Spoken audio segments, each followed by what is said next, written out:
Pada pembelajaran kali ini, kita akan mempelajari hubungan antara gaya dan gerak. Seperti yang kita ketahui, gaya adalah tarikan atau dorongan yang bekerja pada suatu benda, sehingga benda tersebut dapat bergerak atau berubah bentuk. Contohnya adalah ayunan. Ayunan ini akan bergerak jika kita beri gaya dorong, dan akan berhenti apabila kita hentikan gaya dorongnya. Lalu, apakah yang dimaksud dengan gerak? Gerak adalah peristiwa perpindahan suatu benda dari kedudukan awal. Besar dan kecilnya gaya yang diberikan kepada suatu benda akan mempengaruhi gerak benda tersebut. Semakin besar gaya yang diberikan kepada benda, maka gerak benda semakin cepat dan semakin jauh. Sebaliknya, jika gaya yang diberikan kecil, maka gerak benda tersebut akan lambat. Contoh gerak benda akibat gaya dapat kamu lihat pada ketapel. Ketapel dapat digunakan untuk melontarkan kerikil. Sebuah ketapel biasanya terbuat dari kayu dengan dua karet yang diikatkan ke kedua sisinya. Menggunakan ketapel juga sangat mudah. Pasang kerikil pada bantalan karet, kemudian tarik dan lepas karet.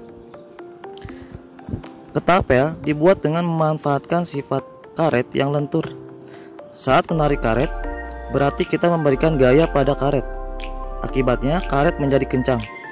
Jauhnya rentangan karet ketapel menunjukkan besar gaya yang kita berikan. Agar kerikil dapat terlontar dengan cepat dan jauh, kita harus memberikan gaya yang besar.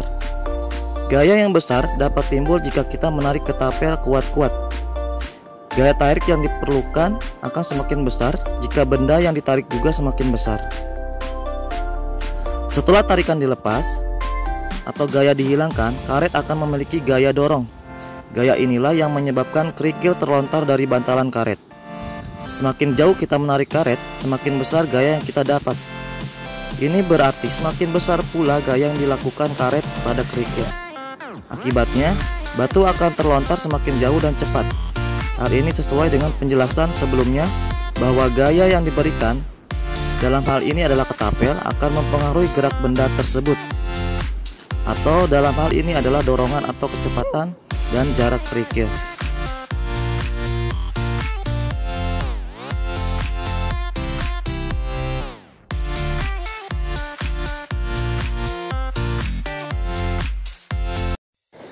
Gerak adalah perubahan tempat atau posisi benda. Benda dapat bergerak karena pengaruh gaya. Pergerakan pada benda tampak bermacam-macam. Gerak benda dapat dikelompokkan menjadi 5 macam, yaitu gerak menggelinding, gerak jatuh, gerak memantul, gerak berputar, dan gerak mengalir. Yang pertama adalah gerak menggelinding. Gerak menggelinding adalah gerak berputar sambil berpindah tempat. Gerak menggelinding terjadi pada benda yang memiliki permukaan tidak bersudut, seperti bola dan roda. Benda yang berbentuk kotak atau segitiga, seperti lemari dan peti, tidak dapat bergerak menggelinding. Yang kedua adalah gerak jatuh. Gerak jatuh adalah gerak benda dari atas menuju ke bawah. Gerak jatuh terjadi karena bumi mempunyai kekuatan untuk menarik benda. Kekuatan bumi untuk menarik benda disebut dengan gaya tarik gravitasi bumi. Semua benda dapat mengalami gerak jatuh walaupun memiliki bentuk yang berbeda-beda. Yang ketiga, gerak memantul. Gerak memantul adalah gerak balik suatu benda akibat membentur suatu benda. Pernahkah kamu bermain bola basket? Saat bermain bola basket, kamu memantulkan bola tersebut ke lapangan. Bola yang kamu dorong ke lantai akan memantul kembali ke arahmu. Gerak memantul biasanya terjadi pada benda-benda yang bersifat lentur atau elastis. Selanjutnya ada gerak berputar. Gerak berputar adalah gerak melingkar benda yang berpusat pada titik tengahnya. Setiap hari kita menjumpai berbagai benda yang bergerak berputar. Dapatkah kamu menyebutkan benda-benda yang bergerak dengan cara berputar? Gerak berputar berbeda dengan gerak menggelinding. Pada gerak berputar terdapat titik tengah sebagai poros tempat benda bergerak. Kamu dapat melihat gerak berputar pada roda sepeda, kincir angin, dan komedi putar. Yang terakhir adalah gerak mengalir. Gerak mengalir adalah gerak benda cair dari tempat tinggi ke tempat rendah.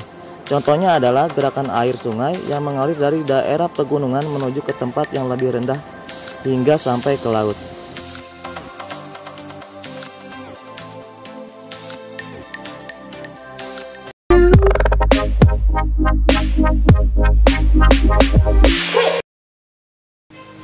Pengaruh gaya terhadap gerak benda.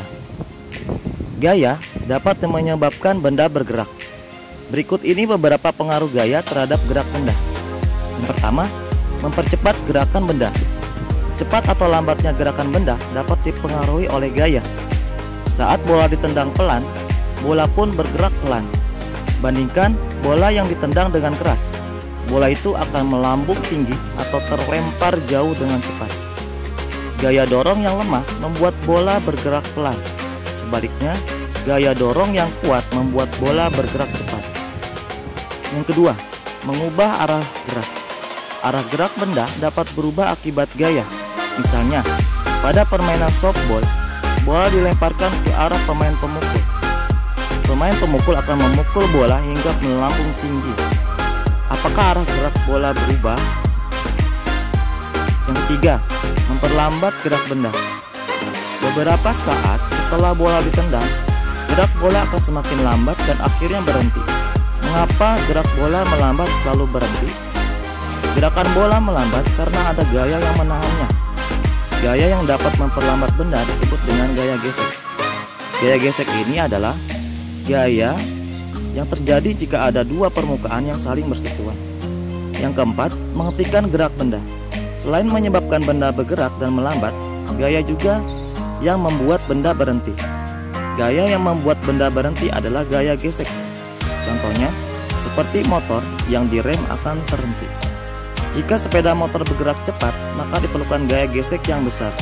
Sebaliknya, jika sepeda motor bergerak lambat, maka diperlukan gaya gesek yang lebih kecil.